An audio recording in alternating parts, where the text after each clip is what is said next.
पहले कहा जाता था कि मोदी सरकार में इस्तीफे नहीं होते, लेकिन यह ग्रहण खत्म हो चुका है जब शिक्षा मंत्री धर्मेंद्र प्रधान ने इस्तीफा दिया। और अब सवाल उठ रहे हैं कि क्या मोदी सरकार में संवाद की जगह लाठी ने ले ली है? और मोदी सरकार ही क्यों, बीजेपी शासित राज्यों में जहां भी सरकार के खिलाफ प्रदर्शन होते हैं वहां संवाद की जगह लाठी बोल रही है। अब चाहे मध्य प्रदेश के दतिया में बीजेपी के ही नेता नरोत्तम मिश्रा ने टिकट मांगा, टिकट कटा तो समर्थकों ने हंगामा किया। अब वहां भी बात होनी चाहिए थी, संवाद होना चाहिए था, लेकिन लाठी चली। दिल्ली में, देश की राजधानी दिल्ली में छात्रों ने पेपर लीक के खिलाफ आवाज उठाई। सरकार को संवाद करना था, लेकिन यहां भी लाठी की आवाज सुनाई दी। और अभी हाल ही में यूजीसी रोल बैक की आवाज गूंजी जयपुर में, और इस आवाज को शांत करने के लिए सरकार ने संवाद नहीं किया, वहां भी लाठी की गूंज सुनाई दी। अब ऐसे में सवाल यह है कि बीजेपी शासित राज्यों में क्या लाठी बोलती है? प्रदर्शनकारियों की आवाज को शांत करने के लिए संवाद की कोई जगह नहीं रह गई है। हमारा आज का विश्लेषण इसी पर। नमस्कार, मैं हूं नागेंद्र भाटी। देश में इन दिनों जहां भी सरकार के खिलाफ प्रदर्शन हो रहा है, उस प्रदर्शन को शांत करने के लिए सिर्फ एक ही विकल्प हर तरफ दिखाई देता है, और वो है उस आंदोलन का दमन लाठी के जोर पर। चाहे देश की राजधानी दिल्ली में जब पेपर लीक के खिलाफ आवाज छात्रों ने उठाई तो उन पर भी लाठी चली। और नरोत्तम मिश्रा, जो कि बीजेपी के बड़े कद्दावर नेता हैं, मध्य प्रदेश में शिवराज सरकार में वो गृह मंत्री रहे थे, नंबर 2 के मंत्री थे। टिकट कटने पर उनके समर्थकों ने आवाज उठाई तो वो आवाज भी लाठी से शांत की गई। और छात्रों पर तो लाठी चार्ज हर जगह हो रही है, चाहे दिल्ली हो, बिहार हो, या फिर जितने भी बीजेपी शासित राज्य हैं, हर जगह आवाज दबाने के लिए उनसे कोई समझौता करने की कोशिश नहीं हो रही, बल्कि लाठी और डंडे के जोर पर वो आवाजें बंद की जा रही हैं। अभी हाल ही का जो मामला है वो पिंक सिटी जयपुर का है, जहां करनी सेना यूजीसी के खिलाफ एक मार्च निकाल रही है। और तस्वीरों पर आप गौर करेंगे तो पिंक सिटी 3 अगस्त को पूरी तरह से सैफ्रॉन रंग में रंगी नजर आई। यानी जहां तक नजर जा रही थी हर तरफ केसरिया रंग दिखाई दे रहा था। लेकिन अब लगता है कि इस केसरिया रंग से भी बीजेपी को नफरत हो गई है। करनी सेना के अध्यक्ष हैं महिपाल मकराना। पिछले 23 दिन से वो लगातार पदयात्रा निकाल रहे थे और लोगों को एकजुट कर रहे थे, खासतौर से स्वर्ण समाज के लोगों को, क्योंकि यूजीसी के नए नियम में जिस तरह से ओबीसी की एंट्री हुई, एससी एसटी के साथ जिस तरह से ओबीसी की एंट्री हुई, वो स्वर्ण समाज को नागवार गुजरी। और जब ये नए नियम आए थे उसी वक्त से पूरे देश में प्रदर्शन, आंदोलन इन नियमों के खिलाफ हो रहे थे। यह अलग बात है कि मामला सुप्रीम कोर्ट गया और अब इस पर स्टे है। अभी 2026 के यूजीसी के जो नए नियम हैं वो किसी भी संस्था में लागू नहीं हो रहे हैं, लेकिन स्वर्ण समाज इस पर अड़ा हुआ है कि यूजीसी के नए नियम खत्म होने चाहिए, इन पर कोई विचार ही नहीं होना चाहिए। और इसी को लेकर पिछले 6 महीने से लगातार आवाज उठाई जा रही है। और करनी सेना की यदि बात करें, वो पहले भी दिल्ली से लेकर जयपुर अलग अलग राज्यों में इसके खिलाफ प्रदर्शन कर चुके हैं। लेकिन अभी पिछले 23 दिन से लगातार सैकड़ों किलोमीटर की पद यात्रा करके जयपुर पहुंचे थे करणी सेना के अध्यक्ष महिपाल मकराना। और जिस तरह से वहां करणी सेना के समर्थन में लोगों का हजूम आया, हर तरफ आवाज उठ रही थी यूजीसी रोल बैक और सरकार की तानाशाही के खिलाफ। इस पूरे प्रदर्शन का क्या हश्र हुआ वो हम आगे बताएंगे, लेकिन इससे पहले सुनिए कि महिपाल मकराना क्यों कह रहे हैं कि हम सरकार बनाना भी जानते हैं और सरकार गिराना भी। साहब, सरकार बदलने की औकात रखते हैं, सरकार बनाने वाले हम हैं। जिन जिन अधिकारियों ने मेरी बहन बेटियों पे भी वाटर कैनन चलाया, किसी को नहीं बख्शेंगे। इस सरकार के एक एक ईंट हिला देंगे। समानता का हमारा अधिकार है, समान शिक्षा का अधिकार है। यूजीसी रोल बैक हम नारा दे रहे हैं, 6 महीने से चिल्ला रहे हैं। कॉकरोचों को बुला के धर्मेंद्र प्रधान का इस्तीफा दे दिया जाता है, हमारे मुंह पे तमाशा मारा जाता है। हम 6 महीने से मांग रहे हैं, हमारी क्या गलत मांग है बताइए। यूजीसी हमें हमारे सभी समाजों से दूर करने की साजिश है। हमारे स्वर्ण समाज के बच्चों को एक अकेला कटघरे में खड़ा करने की साजिश है। हमारे ओबीसी समाज से हमें तोड़ने की साजिश है। 80 साल पहले हमें SC/ST से तोड़ा गया, आज वो नवबौद्ध हो गए, क्रिश्चियन हो गए, मुस्लिम हो गए, हिंदू हट गए। वो हमारे देव देवताओं गल निकालते हैं। ये मेन स्ट्रीम जो चाहिए अगर किसी को मुख्य धारा में लाने का तरीका है तो हमें कतई पसंद नहीं है भैया। देश में इन दिनों आंदोलन प्रदर्शन इनकी बाढ़ सी आई हुई है।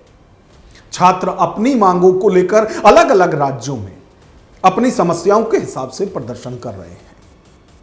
वहीं सरकार के खिलाफ और भी तमाम तरह के विरोध प्रदर्शन हो रहे हैं।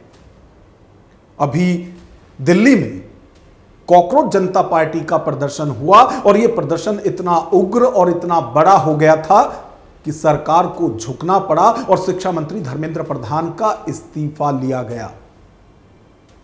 वहीं एक और मूवमेंट लगातार चल रहा है, हालांकि वो अभी सड़कों पर नहीं है, लेकिन सोशल मीडिया पर उसको भी अच्छा खासा समर्थन मिल रहा है। आरक्षण हटाओ आंदोलन, यानी अब रिजर्वेशन के खिलाफ भी एक मुहिम, एक ड्राइव, भले ही अभी सोशल मीडिया पर हो लेकिन वो चल रही है। लेकिन इसी बीच पिछले 6 महीने से लगातार एक और आवाज उठ रही है, जो कभी तेज सुनाई देती है तो कभी धीरे स्वर में, लेकिन यह आवाज बंद नहीं हुई है। और यह आवाज है यूजीसी रोल बैक। और इसी को लेकर करणी सेना के अध्यक्ष महिपाल मकराना पिछले 23 दिन से लगातार पद यात्रा कर रहे थे और 23वें दिन जब वो जयपुर पहुंचे और जिस तरह का समर्थन उन्हें मिला, हर तरफ सड़कों पर केसरिया रंग जिस तरह से दिखाई दिया, उससे शायद सरकार और उसके बाद पुलिस घबरा गई। और जिस तरह से एक नई रणनीति सरकार की इन दिनों चल रही है, खासतौर से बीजेपी शासित राज्यों में, वहां प्रदर्शनों को किस तरह से शांत कराया जा रहा है, यह हर कोई देख रहा है। और शायद यही वजह है कि जो स्वर्ण समाज काडर वोट माना जाता था बीजेपी का, आज ये वोटर, ये पूरा समाज बीजेपी से खफा है, नाराज है। और ये नाराजगी इस कदर बढ़ चुकी है कि अब बाकायदा कसम खाई जाने लगी है बीजेपी के बहिष्कार की। कसम खाई जाने लगी है कि चुनाव छोटा हो या बड़ा, बीजेपी को वोट नहीं देना है। तो इसी मार्च में, इसी प्रदर्शन में जो जयपुर में अभी 3 अगस्त को हुआ था, उसमें महिपाल मकराना ने पूरे स्वर्ण समाज को यह कसम खिलाई कि आने वाले चुनावों में अब बीजेपी का ना समर्थन होगा और ना ही उन्हें वोट दी जाएगी। करणी सेना क्या कुछ कसम खा रही है, एक बार वो भी आप सुनिए। प्रभु श्री राम की, प्रभु परशुराम भगवान की, परशुराम भगवान की, अग्रसेन भगवान की, चित्रगुप्त भगवान की। इससे आने वाले चुनाव में, पंचायती राज चुनाव में, नगर निगम चुनाव में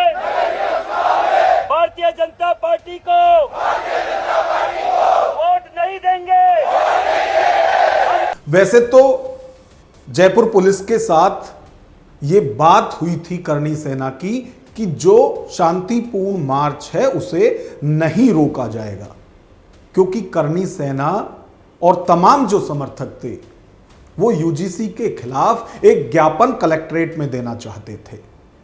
लेकिन जिस तरह से भीड़ और हुजूम देखा गया सड़कों पर, उसे कलेक्ट्रेट जाने से रोकने की कोशिश पुलिस की तरफ से की गई।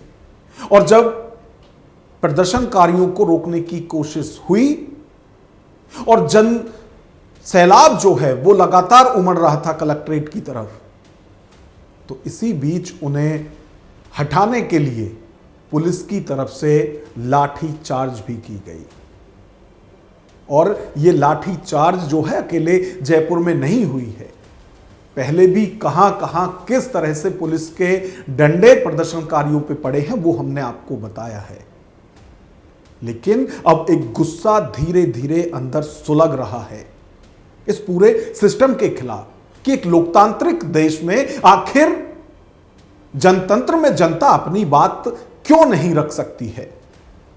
और यह नाराजगी उस वक्त भी देखी गई जब यह लाठीचार्ज हुआ, तो उसके बाद करणी सेना अध्यक्ष महिपाल मकराना की झड़प भी पुलिस के साथ हुई कि जब समझौता हो गया था मार्च निकालने के लिए, तो फिर लाठी डंडे क्यों चलाए गए। राजपूत की जबान थी, मर जाते हम, बात हो गई थी, फिर बाद में आपने बुकरा यार। हम लोग आपकी बात कर करते हैं सुबह से 2 दिन से। हमारी बहन बेटियों पे दर्ज किया था, हमें मारो, हम खाएंगे।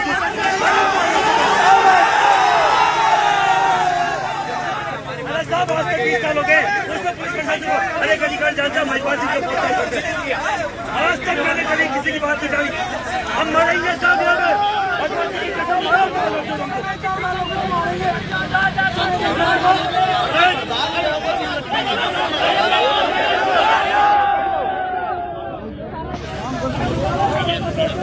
इस पूरे प्रदर्शन के दौरान बारिश भी हुई और करणी सेना के समर्थन में जो ये हजारों लोग आए थे, उनका हौसला बारिश भी नहीं तोड़ पाई और ना पुलिस का लाठी चार्ज उन्हें वहां से हटा पाया। और महिपाल मकराना की यदि बात करें तो उनके एक हाथ में संविधान था और दूसरे हाथ में त्रिशूल, यानी बिना बोले ही वो बहुत कुछ शासन प्रशासन को समझा रहे थे कि संविधान के क्या मायने हैं और जो दूसरे हाथ में त्रिशूल है इसका क्या मायना है। वैसे एक नाराजगी और इस प्रदर्शन के दौरान देखने को मिली।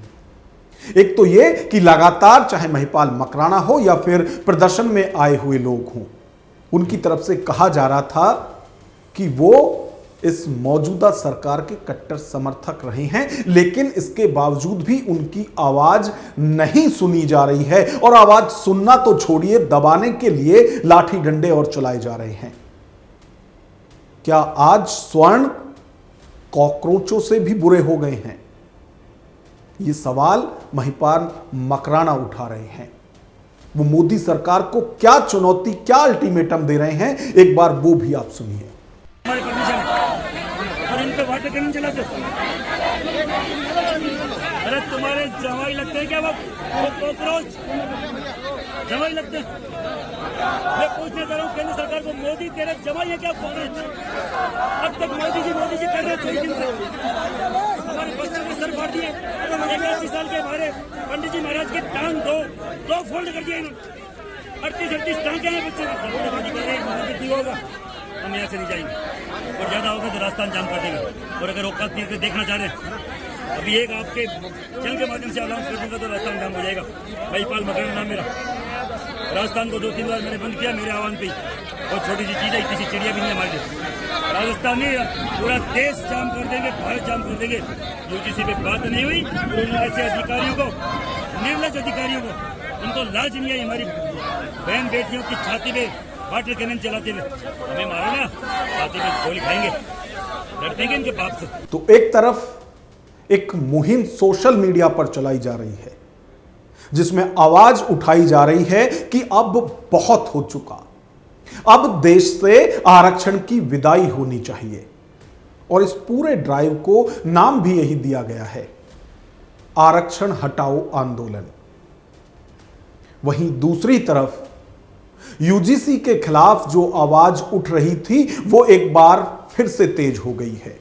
यानी कि सरकार के खिलाफ यूजीसी का पिटारा एक बार फिर खुल गया है और जिस तरह की नाराजगी प्रदर्शनकारियों की देखी जा रही है उसका असर आने वाले चुनाव में भी हो सकता है और इसका खामियाजा बीजेपी को उठाना पड़ सकता है, क्योंकि पूरी नाराजगी सिर्फ और सिर्फ बीजेपी के खिलाफ दिखाई दे रही है, क्योंकि सरकार में वही है और वही यूजीसी के ये नियम लाए हैं जिनमें एससी एसटी के साथ अब ओबीसी को भी पीड़ित वर्ग में जोड़ दिया गया है।